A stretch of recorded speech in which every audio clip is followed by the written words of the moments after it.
नमस्कार साथियों, आज का वीडियो चतुश्रेणी कर्मचारी भर्ती 2024 से संबंधित दोस्तों ये वीडियो रहेगा। ये वीडियो अति महत्वपूर्ण रहेगा दोस्तों, क्योंकि कल के वीडियो के अंदर मैंने आप सभी को चित्र से बताया था कि लगभग 52,000 पदों पर वित्तीय स्वीकृति मिली है। तो कई सारे साथियों ने नेगेटिव कमेंट भी किए थे कि सर अभी 48,000 की खबरें चल रही थी, आप 4,000 बढ़ा के लगभग 52,000 कैसे कर दी। पॉसिबल नहीं है कि 48,000 से ज़्यादा पदों पर वित्तीय स्वीकृति मिलेगी, लेकिन दोस्तों आपके सामने एग्जाम्पल आ गया होगा, आपको अच्छी तरह से पता चल गया होगा कि 52,000 पदों के आसपास वित्तीय स्वीकृति मिली है, जिसमें से नॉन टीएसपी के 5,000 पद है, 47,000 और टीएसपी के लगभग 5,000 पद है। अब किसी भी अभ्यर्थी को कोई डाउट नहीं रहना चाहिए। जो पहले भ्रम था कि वैकेंसी नहीं आएगी, चुनावी घोषणा थी, दोस्तों ऐसा किसी भी तरह का अब भ्रम मत रखिए। अब हम इस वीडियो के अंदर दोस्तों चर्चा करेंगे विशेष रूप से सिलेबस के ऊपर कि आखिरकार चतुश्रेणी कर्मचारी भर्ती की क्या सिलेबस रहेगा। इंग्लिश का कितना वेटेज आएगा, हिंदी कितने प्रतिशत पूछी जाएगी, जीके का कितना वेटेज रहेगा, जीके के अंदर इंडिया जीके भी पूछा जाएगा या नहीं पूछा जाएगा, मैथमेटिक्स के अंदर अर्थमेटिक की प्रश्नावलियाँ पूछी जाएगी या एडवांस मैथ भी पूछी जाएगी। दोस्तों तमाम पॉइंटों के ऊपर ये वीडियो रहेगा।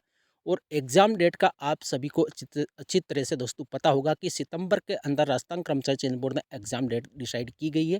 4-5 दिन दोस्तों रिजर्व रखी गई है एग्जाम कैलेंडर के अंदर, वहाँ पे आपका ये चतुश्रेणी कर्मचारी भर्ती का दोस्तों एग्जाम हो जाएगा। मेरे हिसाब से किसी भी अभ्यर्थी को अब इन बातों पर कोई भी डाउट नहीं है। योग्यता की यदि बातचीत, योग्यता से पहले दोस्तों मैं आपको बता दूं विज्ञापन कि विज्ञापन कब आएगा। तो विज्ञापन 12 दिसंबर से पहले पहले या 12 दिसंबर के आसपास, यानी या तो 12 दिसंबर को या 13 दिसंबर या 11 दिसंबर, इन 3 तारीख के भीतर राजस्थान कर्मचारी चयन बोर्ड आपका ऑफिशियल नोटिफिकेशन चतुश्रेणी कर्मचारी भर्ती का दोस्तों जारी कर सकता है। पूरी संभावना है 12 दिसंबर की। योग्यता क्या रहेगी, जिन अभ्यर्थियों ने 10वीं पास कर रखी है वो सभी इसमें एलिजिबल होंगे। अब मेरे हिसाब से कोई भी डाउट आपको नहीं रहा होगा। सिलेबस क्या रहेगा इसकी चर्चा हम इसी वीडियो के अंदर दोस्तों करने वाले हैं, तो इस वीडियो को दोस्तों शुरू से लेकर आपको एंड तक देखना है। और यदि वीडियो पसंद आए और आपका मन लगे कि चैनल को सब्सक्राइब करना है तो दोस्तों वीडियो को लाइक भी कर लीजिए और चैनल को सब्सक्राइब भी अवश्य करिएगा। एग्ज़ाम डेट सितंबर के अंदर है। कौन से डिपार्टमेंट में ज्वाइनिंग होगी, तो मैंने बताया था कल ही कि लगभग 110 प्लस डिपार्टमेंट है, जिसमें चतुश्रेणी कर्मचारी के रिक्त पद है और वहाँ के सारे पदों की दोस्तों एक प्रकार से अभ्यर्थना प्रशासनिक सुधार विभाग के माध्यम से लगभग 52,000 के आसपास पदों पर ये वैकेंसी होगी। और ये पद कई सालों से दोस्तों रिक्त चल रहे थे। इसी वजह से दोस्तों ये 52,000 पदों पर आपकी वैकेंसी होगी, जिसमें सचिवालय के भी पद रहेंगे, आरपीएससी के भी रह सकते हैं, एजुकेशन डिपार्टमेंट यानी स्कूलों के अंदर चतुश्रेणी कर्मचारी के भी दोस्तों इसमें पद शामिल है। और इसी के साथ और भी कई सारे डिपार्टमेंट है, चाहे आप आबकारी विभाग मानिए, आरटीओ ऑफिस, कई सारे तहसील स्तर पर कई सारे डिपार्टमेंट है। लगभग 110 प्लस डिपार्टमेंटों पर दोस्तों यहाँ पे चतुश्रेणी कर्मचारियों की ये भर्ती होने वाली है। अब सिलेबस का वर्गीकरण क्या रहेगा, तो दोस्तों मैं आपको बता दूं प्रश्नों का जो स्तर रहेगा, प्रश्नों का स्तर का मतलब है कि कठिनाई का स्तर वो 10वीं के लेवल का रहेगा। आपने देखा होगा कि कई बार यदि 10वीं तक की प्रश्नावलियाँ रहती है, लेकिन दोस्तों उसका कठिनाई स्तर 12वीं लेवल का रहता है, तो इसका मतलब ये है कि यदि मैथमेटिक्स आएगी तो थोड़ी बहुत एडवांस लेवल की आएगी। यहाँ पे 10वीं स्तर है, तो 10वीं तक जितने भी डिफिकल्ट क्वेश्चन रहते हैं दोस्तों उसी हिसाब से दोस्तों पेपर बनाया जाता है 10वीं के स्तर को ध्यान में रखते हुए। तो इसका स्तर 12वीं ना होकर दोस्तों 10वीं होगा। अब कुल अंक 200 है। अब इनमें से जीके के अंदर कौन कौन से क्वेश्चन पूछे जा सकते हैं, यानी कौन कौन से सिलेबस के हिसाब से कि राजस्थान की आर्ट कल्चर आएगी, भूगोल कितने नंबर की आ सकती है, करंट अफेयर्स पॉलिटिक्स कितने नंबर के आ सकते हैं, दोस्तों इसके ऊपर बातचीत करेंगे।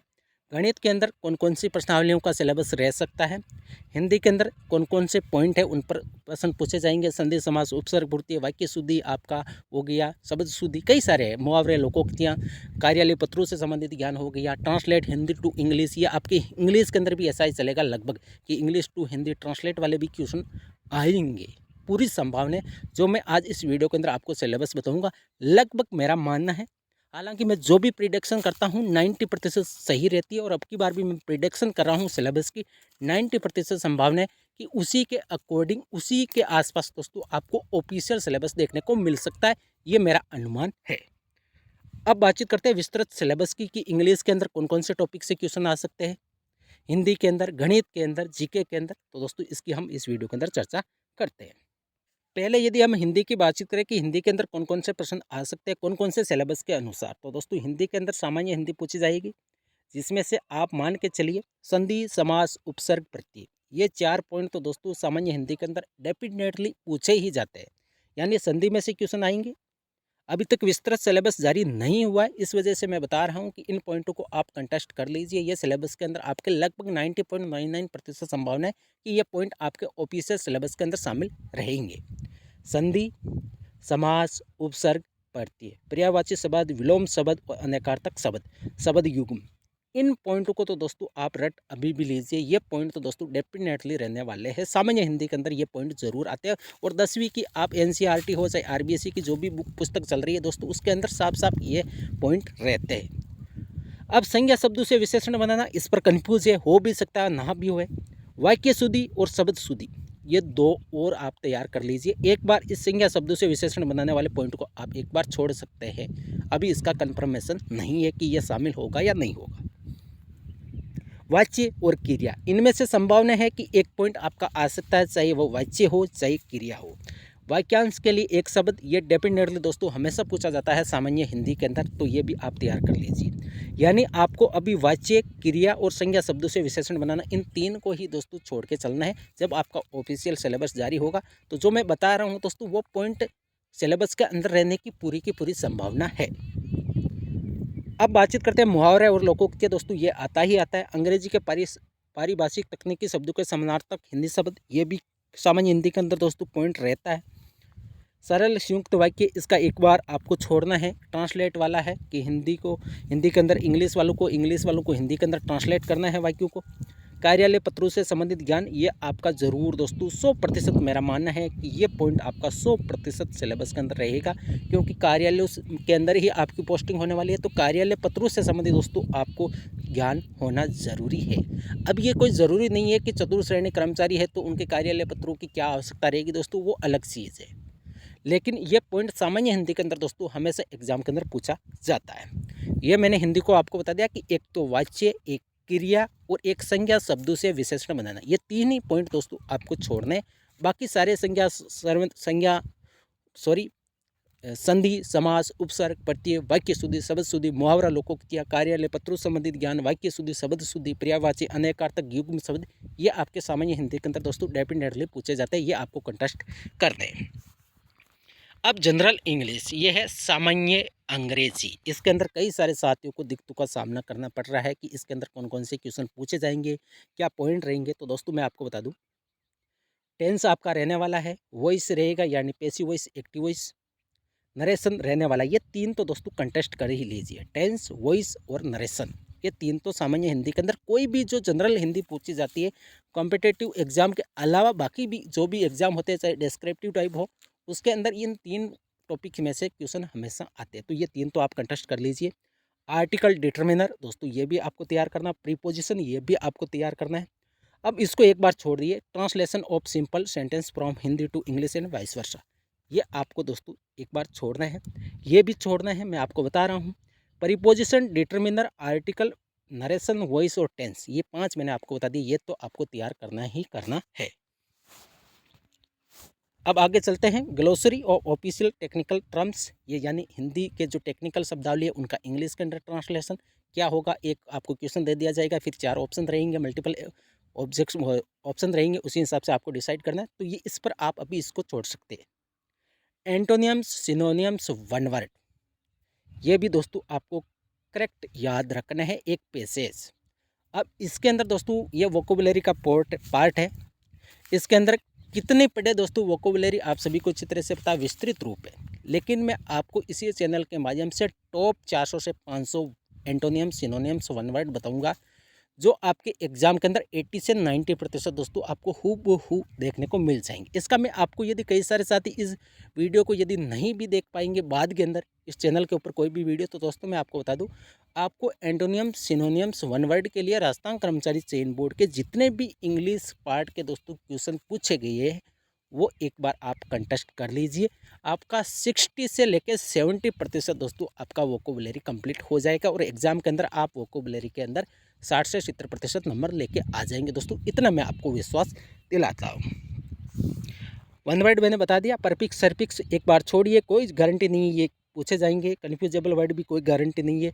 Knowledge of writing letter, official, demi official, circular and notice और टेंडर, ये तो डेफिनेटली दोस्तों कार्यालय पत्रों से संबंधित ज्ञान आपको हिंदी के अंदर भी होना चाहिए, इंग्लिश के अंदर भी होना चाहिए। इसमें आपको फॉर्मेट पता होना चाहिए कि ऑफिशियल लेटर के अंदर फॉर्मेट क्या है, सैल्यूटेशन के अंदर क्या लिखा जाता है, तारीख कहाँ पे लिखी जाती है, पता वगैरह क्या किस प्रकार का फॉर्मेट रहता है, तारीख लेफ्ट साइड है, राइट साइड, हेडिंग को क्या बोला जाता है। इस प्रकार के दोस्तों कार्यालय पत्रों से संबंधित आपको फॉर्मेट याद रखना है। कोई आपको ये नहीं है कि भाई नोटिस किसके ऊपर आ रहा है, इस नोटिस को पूरा विस्तृत याद रखें, इस तरह का आपको नहीं याद करना। आपको ओनली फॉर फॉर्मेट आना चाहिए कि ऑफिशियल लेटर का, डेमी ऑफिशियल लेटर का क्या फॉर्मेट रहता है, सर्कुलर के अंदर क्या फॉर्मेट रहता है, नोटिस का, टेंडर का। टेंडर किसके द्वारा जारी किया जाता है, राज्यपाल या राष्ट्रपति, राज्य सरकार के अंदर राज्यपाल और केंद्र सरकार के अंदर राष्ट्रपति के द्वारा जारी किया जाता है। इस प्रकार की नॉलेज आपको होनी चाहिए। तो मैंने आपको इस वीडियो के अंदर हिंदी और इंग्लिश के जो मेन पॉइंट है जो आपको अभी तैयारी करनी है दोस्तों, इनकी विशेष रूप से इंग्लिश जिन अभ्यर्थी को लग रहा है कि इंग्लिश के अंदर हमारे अच्छे नंबर नहीं आएंगे, तो मैं आपको बता दूँ डेली आप राजस्थान कर्मचारी चयन बोर्ड के प्रीवियस ईयर के इंग्लिश के जितने भी क्वेश्चन हैं, इंग्लिश का मतलब मेरा यहाँ पे रहेगा वोकेबुलरी से संबंधित, वोकेबुलरी आपका पार्ट रहेगा 30 से 40% इंग्लिश के अंदर, यानी 10 से 15 क्वेश्चन आपको देखने को मिलेंगे। तो जितने भी प्रीवियस ईयर के क्वेश्चन है बोर्ड के द्वारा पूछे गए इंग्लिश की वोकेबुलरी से संबंधित दोस्तों, वो कंटेस्ट कर लीजिए, वो रामबाण है आपके लिए। वैसे यदि आप वोकेबुलरी पढ़ोगे तो बहुत विस्तृत वर्णन है, कई सारी किताबें आपको देखने को मिल जाएगी जिसमें अलग अलग प्रकार की एक मीनिंग के 100 शब्द आपको दे रखे रहेंगे। लेकिन प्रीवियस ईयर पर फोकस करिए, उसी हिसाब से तैयारी करिए ताकि आपकी वोकेबुलरी एग्जाम के अंदर जो पूछे जाने वाले क्वेश्चन आएंगे वो आपके सही हो जाए। हिंदी और इंग्लिश का मैंने बता दिया। अब हम चलते हैं गणित के अंदर। गणित का ज़्यादा दोस्तों डिटेल में यदि बातचीत करूँ तो गणित का भी दे रखा है। अब कई सारे साथी ये भी कमेंट करेंगे कि आपने ये सिलेबस कौन सा बताया, तो मैंने ये सिलेबस बताया एलडीसी के अंदर। लेकिन एलडीसी के अंदर विशेष रूप से ये ध्यान रखना, एलडीसी वाला जो सिलेबस है उसके अंदर हूबहू आपको सिलेबस देखने को नहीं मिलेगा। कुछ टॉपिकों को दोस्तों छोड़ा जाएगा और बहुत कम संभावना है कि कुछ नए टॉपिक जोड़ा जाए। टॉपिक यही रहेंगे लेकिन इनमें से कुछ टॉपिकों को दोस्तों छोड़ा जाएगा।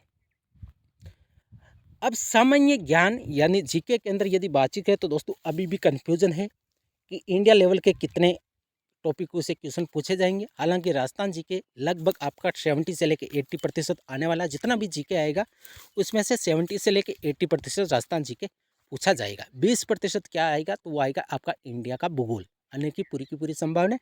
और करंट अफेयर्स भी दोस्तों इसमें शामिल रह सकता है। ये अभी भी दोस्तों कन्फ्यूजेबल है, मैं इस पर बिल्कुल भी बात नहीं करूँगा। लेकिन यदि गणित की बातचीत करें तो मैथमेटिक्स के अंदर दोस्तों आपको अभी अर्थमेटिक्स पर ही फोकस करना है। वैदिक विधि वाला एक बार आप इस पॉइंट को छोड़ दीजिए, गुणनखंड को छोड़ दीजिए। आपको अनुपात, समानुपात, प्रतिशत, लाभ हानि, साझा, सरल ब्याज, चक्रवर्ती ब्याज, ये तो दोस्तों आपको पॉइंट आना ही आना चाहिए। अर्थमेटिक की जो ये 7-8 प्रश्नावली है सभी को अच्छी तरह से आ रही होगी। जो कॉम्पिटिटिव एग्जाम की तैयारी कर रहे हैं उनको ये ईजी ही लगती है, क्योंकि डेली उनका रूटीन रहता है। कोई सा भी कॉम्पिटिटिव एग्जाम क्यों ना हो, ये प्रश्नावली के अंदर दोस्तों क्वेश्चन पूछे ही जाते हैं। तो एक तो ये आपका एक आंकड़ों का चित्र द्वारा निरूपण, केंद्रीय प्रवृत्ति के माप, यह भी टॉपिक आपको याद रखना है। इसकी भी अच्छी तरह से तैयारी करनी है। ये समतल आकृतियों का क्षेत्रफल, वृत्त की परिधि, क्षेत्रफल, घन घनाभ, गोले, शंकु, बेलन, क्योंकि ये 10वीं के स्तर की दोस्तों मैथ है, तो ये भी पॉइंट आपको वैदिक विधि वाला छोड़ना है। गुणनखंड वाला भी दोस्तों अभी भी कन्फ्यूज के अंदर ये पूछा जा भी सकता, ना भी जाए। जिस दिन विस्तृत सिलेबस आएगा दोस्तों उसी दिन पता लगने वाला है। लेकिन अर्थमेटिक के और जो आपके समतल आकृतियों से संबंधित जो दोस्तों टॉपिक है वो आपको अच्छी तरह से याद रखना है। इसमें कोण यानी त्रिकोणमिति पूछी जाएगी या नहीं पूछी जाएगी दोस्तों, हो भी सकता है। कुछ पॉइंट देके दोस्तों वो सिलेबस के अंदर तभी पता लगेगा। लेकिन मैंने आपको हिंदी और इंग्लिश का विस्तृत बता दिया कि लगभग यही पॉइंट आपके शामिल होने वाले हैं। दोस्तों यदि वीडियो मेरी पसंद आई तो वीडियो को लाइक करिए, चैनल को सब्सक्राइब अवश्य करिए। मिलते हैं नेक्स्ट वीडियो में।